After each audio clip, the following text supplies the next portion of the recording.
Today, many modern scientists arguing that human brain is not capable of doing two things at the same time.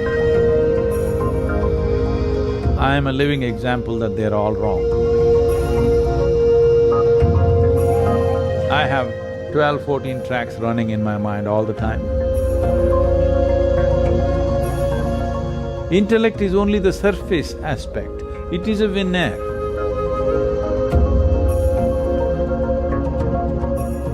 In the huge volume of intelligence that makes us who we are.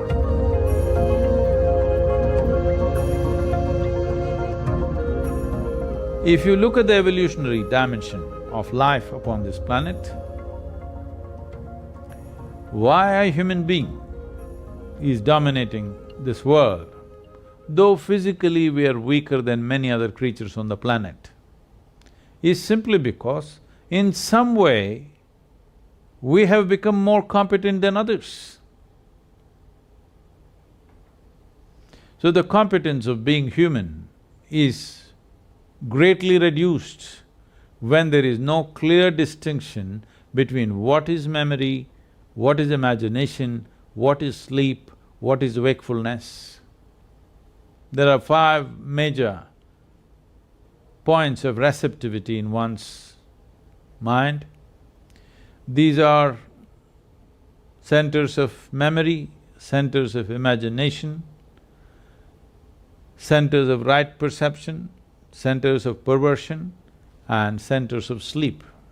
If you practice classical yoga, these 5 dimensions will be distinctly separate in your experience.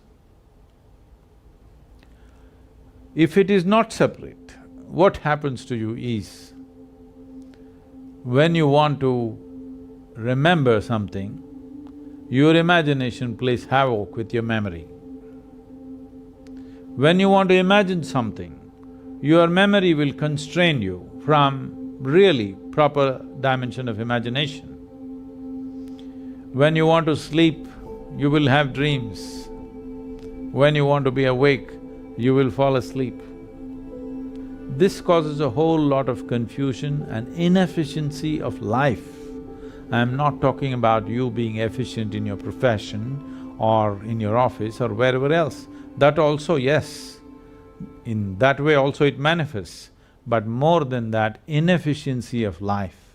When I say inefficiency of life, this life will not function with the effervescence and exuberance and exploration that life is, that it can explore many dimensions within itself.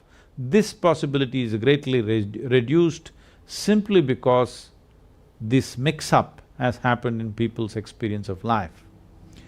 Classical yoga is very, very focused on separating these things. If you separate these things, you can become what is called as an Avadhani.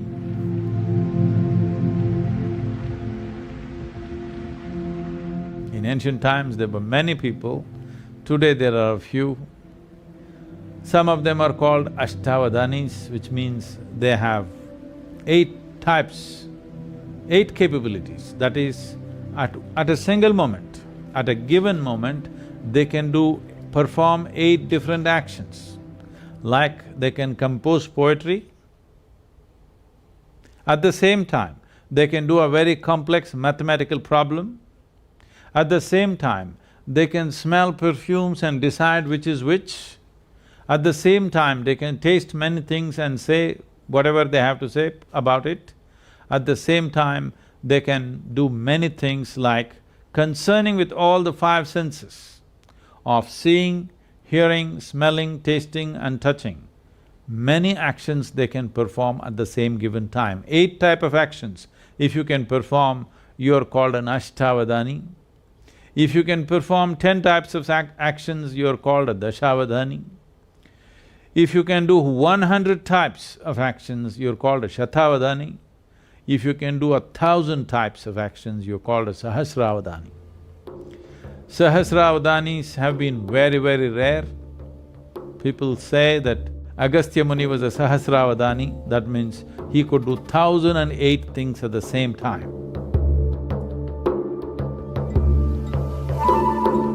So these Avadhanis are not just legend, there have been many in the past which are well-recorded incidents.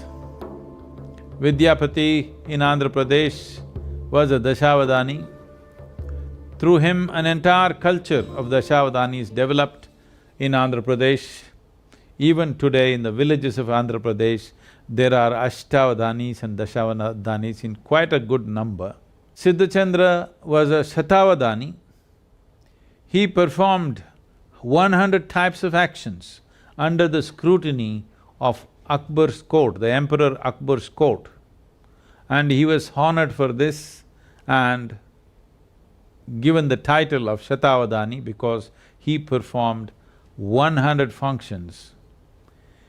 And in modern times, there have been people who have performed 100 different actions, like Ravichandra Bai, who was a Gujarati Jain, who is a Shatavadhani. Tirukural Ramakanaga Subramaniam was Shodasavadhani, that means he performed 16 actions at a time. These are all documented incidents, but there are many others who come from certain tribes who've been doing this. It used to be a common thing in India that people would come and set up a small situation in the village where a few hundred people gather and they would perform many actions at the same time which look quite miraculous. But this is just to demonstrate the capacity of human memory, because human memory is not limited to articulate memory that we're talking about. Articulate memory is just a thin layer, the rest is a profound dimension. Our body carries 1,000,000,000,000 times more memory than what you can articulate in your mind.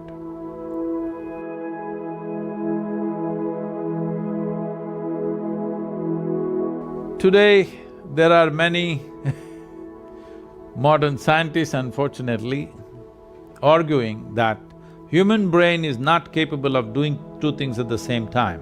You can do it best only if you do one thing at a time. I am a living example that they're all wrong.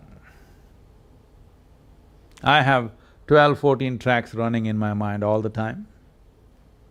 Do I look distracted, disturbed or stressed because of that? No. You can perform any number of things because of this. It is not even that you have to consciously pay attention to it. If you open up a certain track and leave it, it goes on by itself.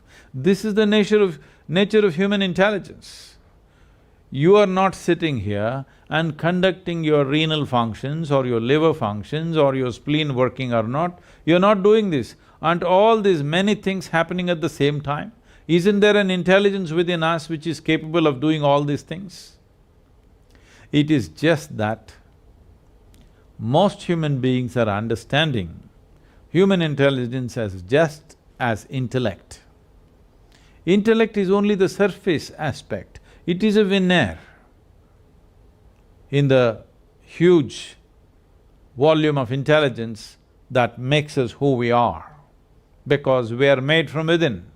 All the intelligence that is needed to create this body, to create this life, is intrinsic to us. It is not something that happens from outside.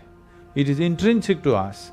It is just a question of access. If you want a living intelligence, if you want to exist as a living intelligence, one thing you should not do is, you never ever form an opinion about anything. That means you're always an active intelligence, you're looking at everything the way it is. An opinion means you have given up your ability to experience, you have become opinionated, or an impression of the past is overruling the reality of what is there right now. This is what an opinion is. But unfortunately, we have created societies where unless you have an opinion, you're considered dumb or stupid because you have no opinion. But that's the smartest thing you can do, that is the most intelligent thing you can do, is that you did not subscribe to any opinion, you're willing to look at everything just the way it is.